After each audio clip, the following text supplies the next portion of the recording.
السلام علیکم ورحمۃ اللہ وبرکاتہ۔ اللہ پاک علم کو کیسے اٹھائیں گے، اس کے بارے میں خوبصورت حدیث پاک ہے۔ ہم سے اسماعیل بن ابی اویس نے بیان کیا، ان سے مالک نے ہشام بن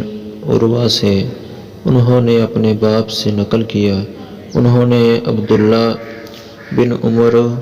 بن عاص رضی اللہ تعالیٰ عنہ سے نقل کیا کہ میں نے رسول اللہ صلی اللہ علیہ وآلہ وسلم سے سنا، آپ صلی اللہ علیہ وآلہ وسلم فرماتے تھے کہ اللہ علم کو اس طرح نہیں اٹھا لے گا کہ اس کو بندوں سے چھین لے، بلکہ وہ پختہ کار ہے، علماء کو موت دے کر علم کو اٹھائے گا، حتیٰ کہ جب کوئی عالم باقی نہیں رہے گا تو لوگ جاہلوں کو سردار بنا لیں گے،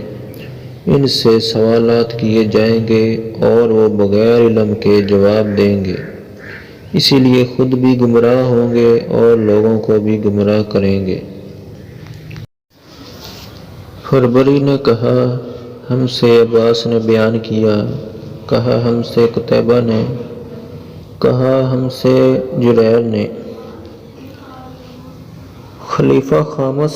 حضرت عمر بن عبدالعزیز نے ابو بکر بن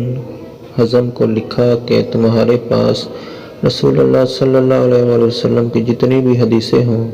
ان پر نظر کرو اور انہیں لکھ کرو، کیونکہ مجھے علم دین کے ملنے اور علماء دین کے ختم ہو جانے کا اندیشہ ہے، اور رسول اللہ صلی اللہ علیہ وآلہ وسلم کے سوا کسی کی حدیث قبول نہ کرو،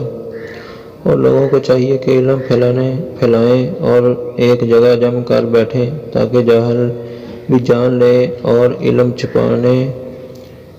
ہی سے ضائع ہوتا ہے۔ ہم سے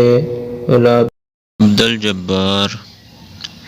نے بیان کیا، انہوں نے کہا ہم سے عبدالعزیز بن مسلم نے عبداللہ بن دینار کے واسطے سے اس کو بیان کیا، یعنی عمرو بن عبدالعزیز کی حدیث۔